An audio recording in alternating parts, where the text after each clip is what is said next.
Hi everyone, I hope all is well. This week's Parsha is Parshat Tazria.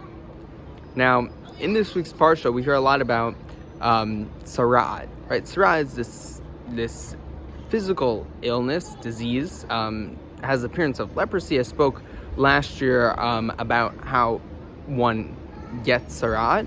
But this year I heard a very beautiful Devar Torah from my Rebbe, Rabbi Moshe Playoff, about the Sarad doctor, right? And in this case, in this week's parsha, we see that the doctor of the person who takes care of this illness, of this disease, is actually the Kohen. Now, it says, V'ra'u HaKohen, this phrase, that the Kohen went to inspect this person with Sarad twice. It says V'ra'u HaKohen twice. The obvious question is, why does it say V'ra'u HaKohen twice? The Torah doesn't waste words. So, we can see that the first V'ra'u HaKohen is the Kohen actually looking at the tzara itself.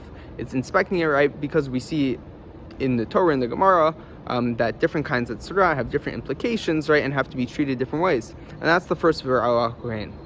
The second V'ra'u HaKohen, and the Kohen inspected, Kohen looked at, refers to the Kohen looking at the person with tzara, with this infliction, where they are, right?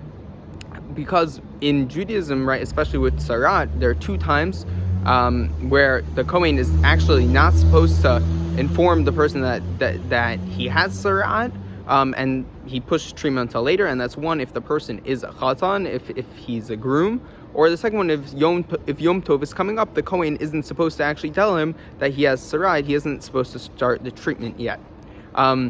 So that's the second V'ra'u HaKohen, and the Kohen's supposed to tell him. The Kohen's supposed to see in what phase of life where this person is that he's inspecting.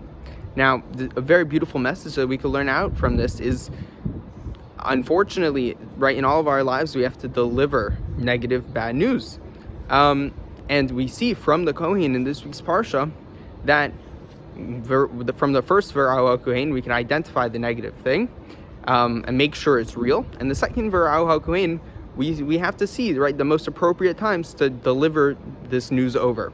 So I think it's just a very powerful, impactful message that's coming from this week's parsha. And my bracha to everyone is that we're able to employ this as something we use, hopefully not too often in our daily lives, but it comes up, and I hope we could all learn from the Kohen in this week's parsha. And with that, I wish you all a Shabbat Shalom.